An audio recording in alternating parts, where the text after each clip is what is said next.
Hello friends, how are you? Now we have arrived at our second phase of chapter, which is moving charges and magnetism. Here we have to deal with the forces on a moving charge, force on a current carrying wire, etc. and etc. Now, force on a moving charge. Suppose this is wire and current I is flowing through it, and here a charge Q is present.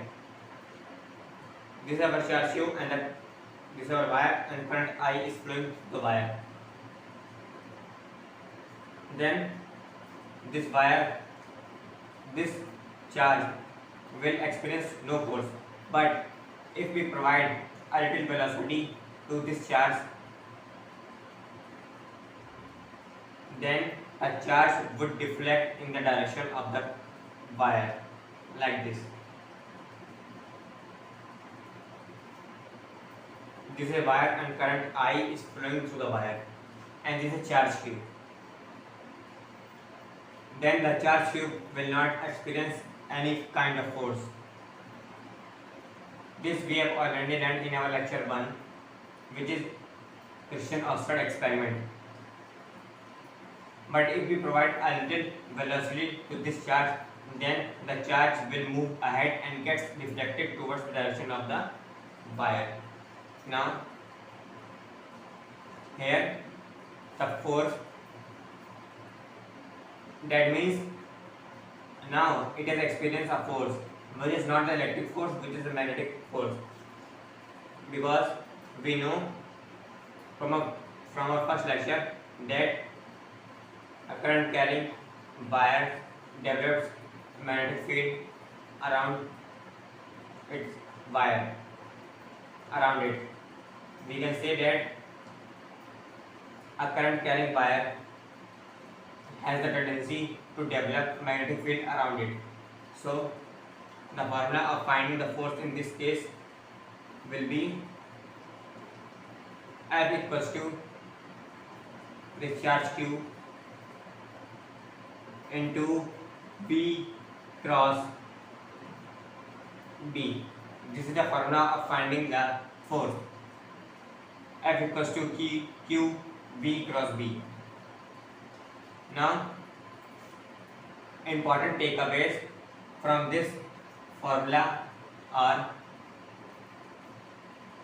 force will be perpendicular to the velocity, and force is also perpendicular to the magnetic field. These are two important takeaways from this formula. Now,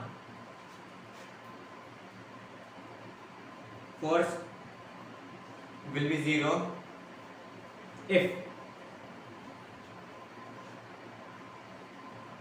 Q will be zero, then the force will become zero.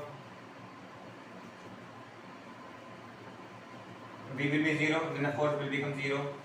And when B is zero, then also the force becomes zero. Now, if we open this formula, we will get F equals to Q V B sin theta, because here the cross product is written. So force equals to Q V B sin theta.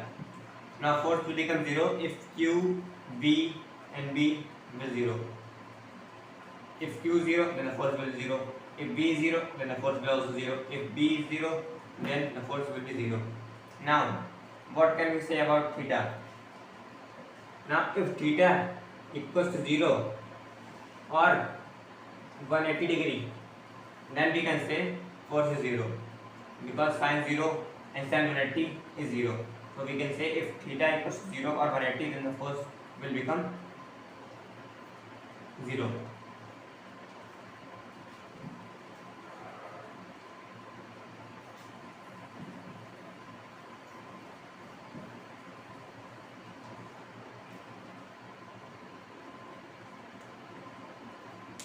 Now we have to find the direction of the force. Suppose this is the velocity of the charge, and this is the magnetic field. This is the velocity vector and this is the magnetic force.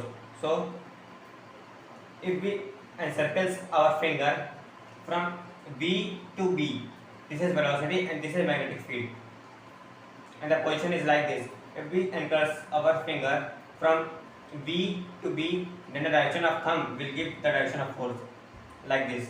Then the thumb will give the direction of force. This is velocity, this is magnetic field. If we encircle our finger from B to B, then the thumb will give the direction of force like this. Now, if this is velocity and this is magnetic field, then we have to find the force. Then from B to B like this, then the direction of thumb will give the direction of force.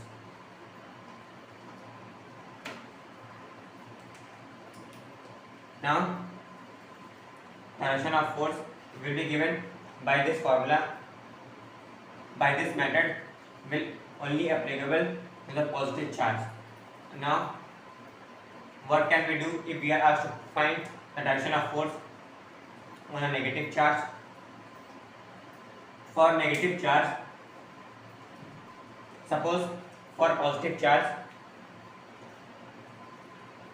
the direction of force is in z-axis. This is our z-axis. For positive charge, the direction of force is in z-axis. For negative charge, the force will be opposite to the force for positive charge. Suppose for positive charge, if the direction of force is in z-axis, then for the negative charge, the direction of force will be in minus z-axis. Now this is our z-axis and this is our y-axis. This is our velocity, this is a magnetic field. Now from B to B,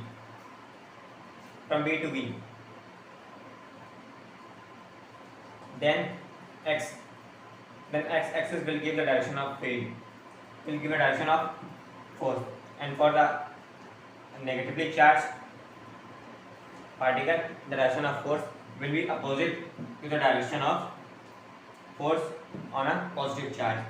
So we can say that if we spread our fingers from B to B, then the direction of force will be given by the direction of the thumb.